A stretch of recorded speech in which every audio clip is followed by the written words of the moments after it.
Sometimes when I think of you, gentle red meets baby blue. Saturn night without a crew. Year in space brings something new. Young leaves on the trees like a canopy. Wish I could still keep up with your family. So here we are, another episode of Your Will podcast, bringing you indie artists across the globe, I hope. I mean, we've touched on many continents, so I'm very happy to come back home, though. Today, we're going to be talking with a Newfoundlander, currently in Montreal, but still his heart is on the island, I'm sure. We have Nick Bendzsa, who is a native of St. John, living in Montreal. And you might have also heard of his other groups called Hello. And also I found Stomp Box as well, Nick, which I want to talk about. So Hello is very much of a synth-poppy, but Nick's kind of started putting out stuff in his own name, which is a little bit more indie, stringy, singer-songwriting. We have some beautiful songs that he's put out this year, and we'll talk about those. And so much more. So Nick, thanks so much for joining me today on the cast. Thank you so much for having me, Chris. I'm really happy to be here. Excellent. Well, lots to talk about. I know that creativity has been a part of your life, it seems, from a very young age. I found Jesus Christ Superstar, what do they call those? The pamphlet, I guess, of the show.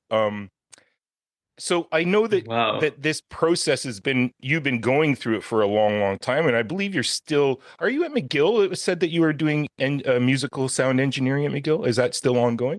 Yeah, I just finished my master's last April, so I guess a year ago now at McGill. But amazing, yeah, amazing. So I mean, creativity, young age. What are your poignant moments that you can recall of those earliest encounters with creativity, and what were those experiences like, and what kind of sparked or started to spark the musical journey that you started? That's an interesting question because I was really close with my dad, and both my parents are very musical. My dad was actually a professor of music in Newfoundland, and he in classical, but he really focused on like a lot of like experimental and like improvised music. Fun. So I think my like early memories with it was just a lot of fun. Like I didn't really, I don't know, as a kid, I don't know if I was like specifically musical, but I think we had like a lot of play around music. And then I think when it really started kind of clicking for me when I was a teenager and I started kind of taking piano lessons, and I was just I loved Ed Sheeran and Jason Mraz and kind of these like famous singer-songwriters, and just like I just couldn't stop singing and playing. And then I got into synthesizers, and my dad had a couple cool synthesizers, so we would like I don't know, he taught me a bit of it, and I just sit in my basement on my micro Korg for a long time. Right. And try to work that out. That's really great. And was your dad, you said that your mom and dad both kind of dabbled in music, and you had that around you all the time, so I'm surely that inspired, and having access to instruments as well allowed you to kind of start exploring this side that you were interested in. Yeah, definitely. Well, I think it's kind of interesting because my dad he was a very like deeply like feeling and musical person, but I don't know how much kind of like direct mentorship in some way. I think it was very much like kind of being around him and going to his concerts and like picking up this spirit of freedom through music and like the joy of creation.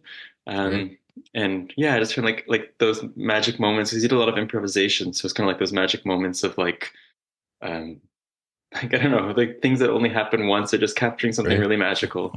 Right. You capture that essence of something, or the moment of. And what were I know that in high school you had a band. You guys hadn't released anything, but it seemed to be that you were quite popular around the island anyway. Like, can you tell us about those first experiences with Stompbox? Stompbox, yeah. Kind of like, what was that initial style that you guys started to play with? Well, it's funny. It's funny you found that, because it was like such a big part of my life in high school. But we were completely a blues band. I joined kind of like last minute. I didn't play any blues ever. That wasn't kind of my world at all. But they were just looking for a bass player, and my bass teacher at the time like had saw an ad on Kijiji for like teenagers looking for a bass player, and one of the Amazing. guys was like in my class, which was really funny. Wow. Yeah. So yeah, I don't know, but I think that was a great experience because it kind of got me into the world of like playing shows. I played in a couple other kind of indie bands at the time, but that was the Mhm. kind of group we played a lot of shows with. We like toured around Newfoundland a couple times. I went to the Winnipeg Folk Fest and like, so it's like really cool for being like 14 and 15. Yeah, totally. And still my Totally. a couple of my biggest shows to date. I remember when I was 17, I think we played this big like New Year's, like Canada New Year's party, and like there were like 2,000 people there, and like I was like, I don't know if I'll play a show like that ever again. And I That's remember thinking that amazing at though. the time. Right. Yeah. Amazing exposure at a young age though, like to feel that intensity of, 2000 people looking at you and Yeah. listening to what you're doing. What an experience.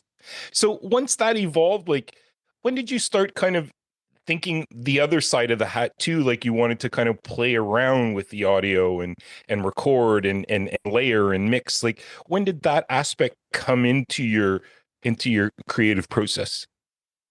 Yeah, I think it really started. Again, like I was inspired by Ed Sheeran when I was a kid, and Hmm. he had this like loop pedal, and I got a loop pedal, and I started making kind of like using this like Elisa's keyboard I had in my microKORG to like do drum beats and kind of play around. I was really inspired by kind of all of that like bedroom pop stuff that was coming out of like the 2015 to 2020 Hmm. era. So I think it was that I was maybe like 16, and I'd always written songs, but I think I started kind of like narrowing in on a bit of more of the style from the Hello era, this kind of dream pop Right. sound around then. Yeah, so it's mostly Mm. kind of like I don't know, a couple keyboards and the loop pedal, and then I think when I went to university, I was 17. I started like learning how to use Logic and getting Mm. into that whole world of that. Right. Right. Um, but yeah, it was always kind of for myself. And then when I went to I think university finally, like I started for my master's coming to Montreal, I Mm. started kind of having a lot more of an ear for I guess sculpting sound through mixing and like the whole Right. production through the mixing lens a little Right. bit more, and like working with other people kind of helped throw back a lot of like what I didn't understand and like what I didn't Mm. know about creating music. And I think just before the podcast we were talking about the kind of like acoustic and electronic stuff, and like kind of Yeah. seeing this whole acoustic world really opened up my eyes of because I was before it was all kind of on the computer, and Right. just like knowing how to think about how to blend those worlds a lot. Yeah, for sure. I was going to ask you about that too. Like in your writing process, when you were doing hello stuff, more of the synth poppy genre, how would you build a song? Like, how did it start? How did that process start for you? And when you were building it as kind of a singer songwriter, are you always looking through the end of the sound engineer or that production part? Is that always present, or are you able to separate the two and say like, okay, I'm focusing on the song here. I'm not going to think about all the layers I can put. And then once you have something that you're onto, you like how do you, what's your process in regard to that? Well, yeah, when I was younger with the hello stuff, it would be a lot more kind of like I'm sitting down on my computer and I'm just like hammering away, trying to like put parts in and find things I think sound cool. Mm. Um, and I remember kind of feel like I would feel like there were emotional songs for me in some way, but I would kind of start the writing process with maybe like there'd be some emotional trigger or something like that, or I'd even just be messing around and like making beats. But Yeah. I think pretty soon like the emotional element would completely fade away, and I was just trying to piece Mm. together little parts of the song. Right. So that was a big difference. I think with this material, I started off it was just kind of like I was saying before too, like I don't want to put anything into the music that doesn't kind of come from this emotional place. Like I, yeah, like I guess thinking minimalism, like always had like a very like maximalist approach to Mm. production. Right. Um, but yeah, I just kind of been like, well, what needs to be here? Like what augments the message, and like I don't Right. want to put filler stuff in. Right. Right. Did you feel that when you were playing around with hello that like you would have like lots of layers? Like let's geek out a little bit. Like Yeah. how would you how would you build a song with hello? Because I it does sound very full and like there's a lot of Mhm. stuff that's going on there. What was your approach to building that? So you had the song structure basically ready to go. You had your chords, you had your lyrics. How did you go about building on that? And what was your kind of like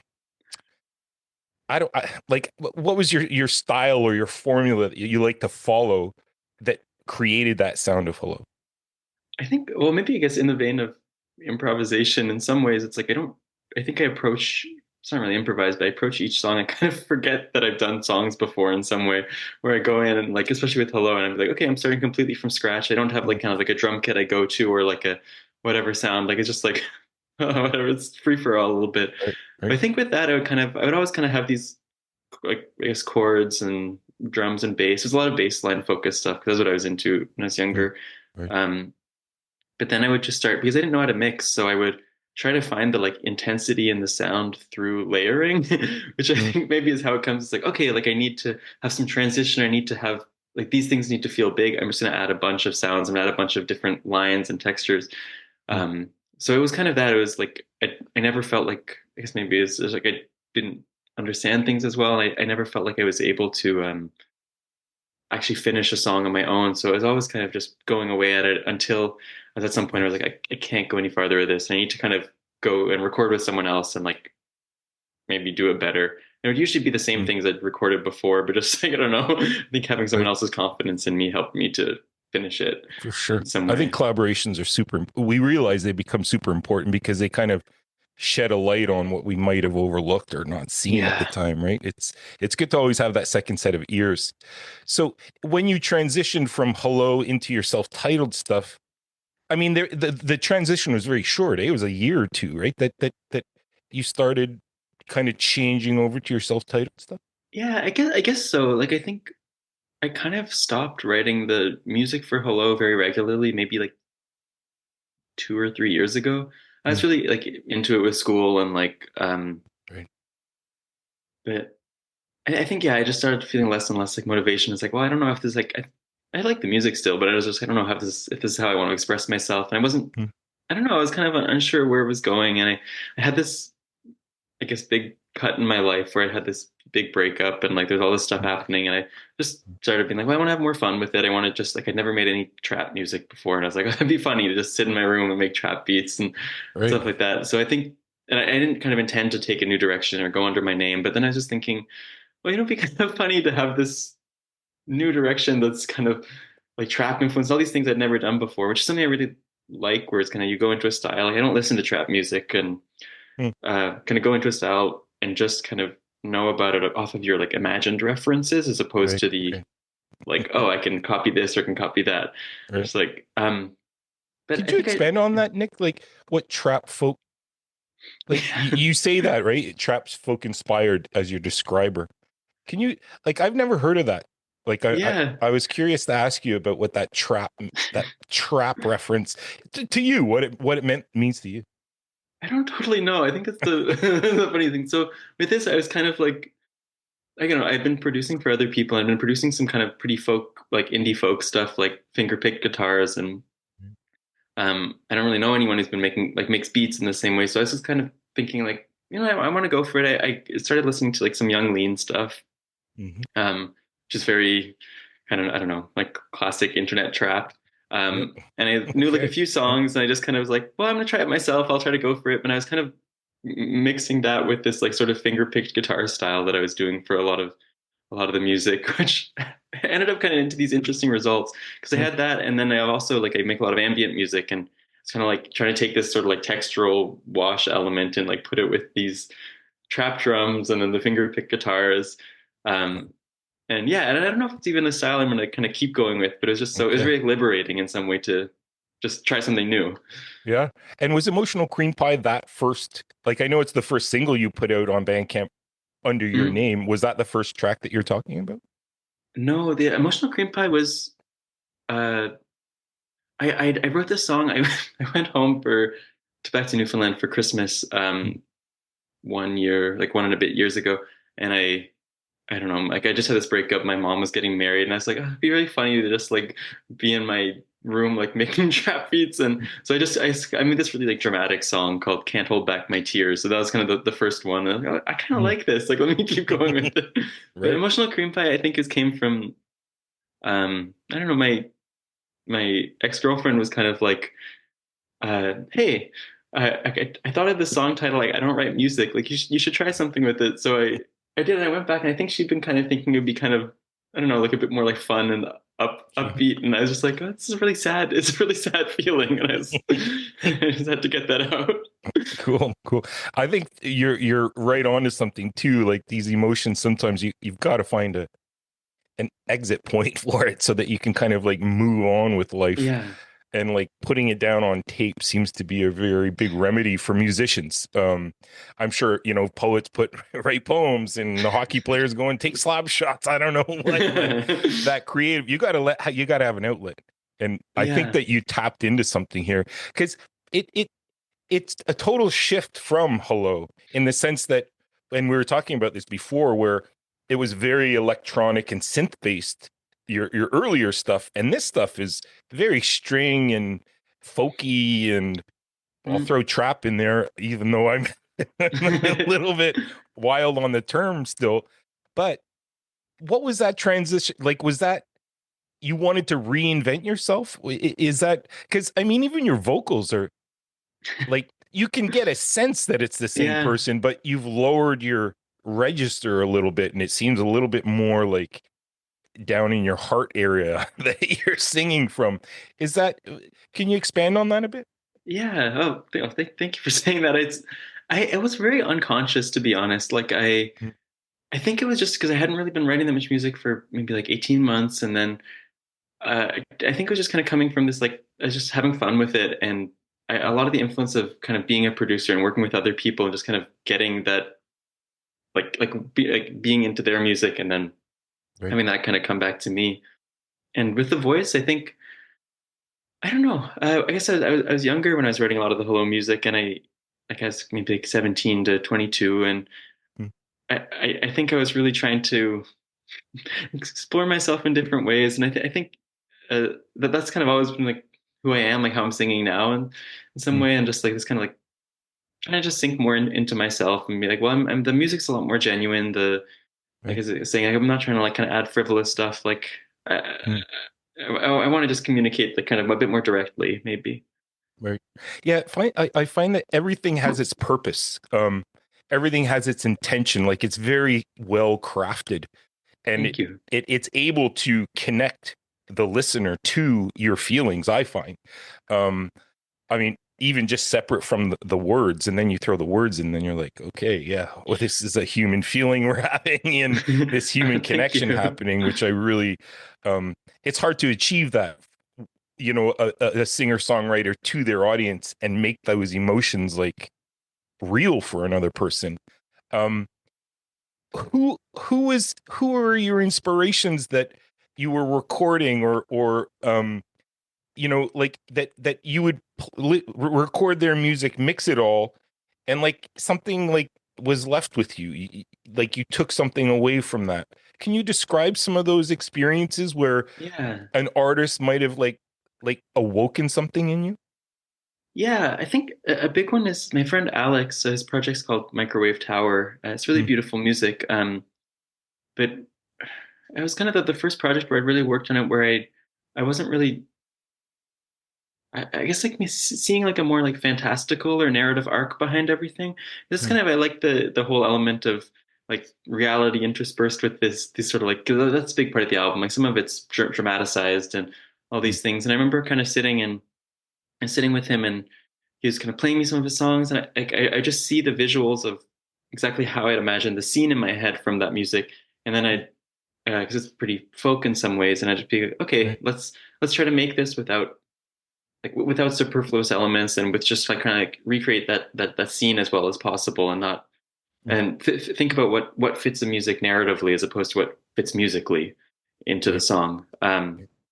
Like, oh, like we have to have a guitar here, we have to have a right, this more like, okay, what would happen in this moment? Like, is it getting like almost like this sort of vertical size of right. the song? That's a So great that was a awareness, really, though. Yeah. sorry.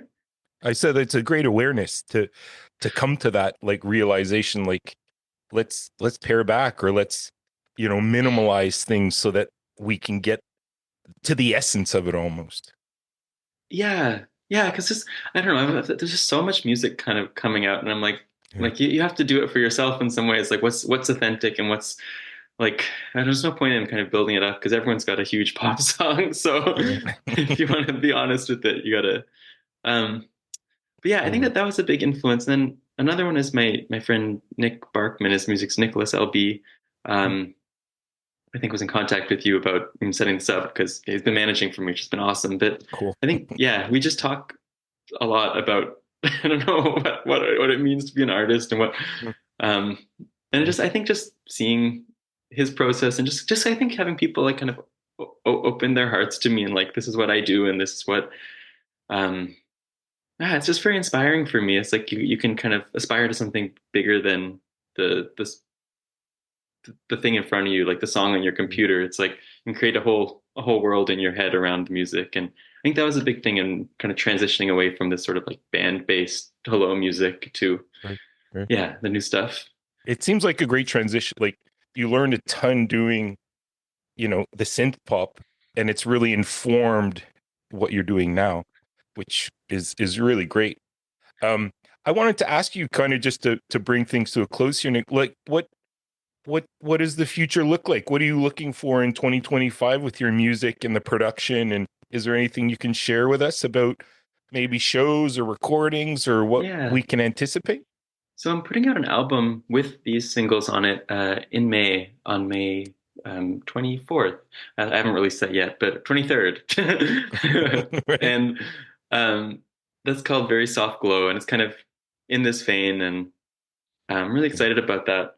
And outside of that, I guess I've been starting the next album. I've another album which is kind of taking a bit of a different direction. It's a bit, cool. I guess I have a piano ballad on it. I have a kind of, it's like a little bit more like drums and bass and acoustic guitar and some weird sounds. So that's cool. Sounds fun. Yeah. That's kind of it. Are you going to be collaborating with other people with the production side of things as well? Yeah, I'm producing for a few people right now. I'm going to be producing an album for my friend Nick, who I mentioned, my friend Alex at Microwave Tower, his sister, Fine Food Market, and there's a few other people here and there. And yeah, it's a lot of fun. I learn a lot through it. So, well, absolutely. I would almost see that as like your inspiration, almost like as you were mentioning, where you take all that back with you and, start to analyze your own stuff through some of that lens, which is amazing. I love that. Yeah. It's like you're forced to kind of like dig into someone else's perspective and like really try to take it on. Totally. Yeah. It helps you see yourself a bit better, maybe. Absolutely. Holding mirrors up are good sometimes because it allows you to empty. Get out what you don't need anymore. Well, Nick, thanks so much. This has been really fun to talk with you. I'm really excited about what's to come as well. I'll be looking for your produced stuff too. I want to check some out of how you assemble other people's music, because this stuff that you've been put out, you got 3 singles out now and an album coming. I hope too that you do a show or a launch. You're in Montreal for the first time. I could actually come and see somebody I cast with. That would be incredible. Well, I think I'm going to be doing. I had a show this past week, a few days ago at a sports bar, and it's the first show ever there, and it was kind of like we had TVs all over the walls, like, and I'd made a bunch of videos kind of for the different TVs. Cool. We were like live streaming onto the TVs. But that was a lot of fun. I'm thinking about trying to figure out what the show will be, but either a house show or I don't know, one of these more like DIY shows. But I will send you an invite and things. It's been really totally want to be there. Wonderful to have you. I'd love to be there and support you. All the best with that too. All the best with your music. It's been really great to find you and start to dig into your creative music, your process. This has been a lot of fun. And when your next release comes out, definitely I would love to have you back and talk about it. I'm sure we could talk for another half hour, no problem. Yeah, I'm feeling very grateful to be here. So thank you so much, Chris. Like, it was a lot of fun. I really appreciate it. And now you are not a podcast beginner. You have one experience under your belt. So I hope that people catch your attention, catch your groove, and onward. So thanks so much. Thank you so much. Been a lot of fun. Thank you. And yeah, take care. Thank you. Weight of the world in the hand on my back, sack on my shoulder, got a hole in the side. Sitting on the bed at the edge of your room. No, I gotta leave, it's gotta be soon.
forever.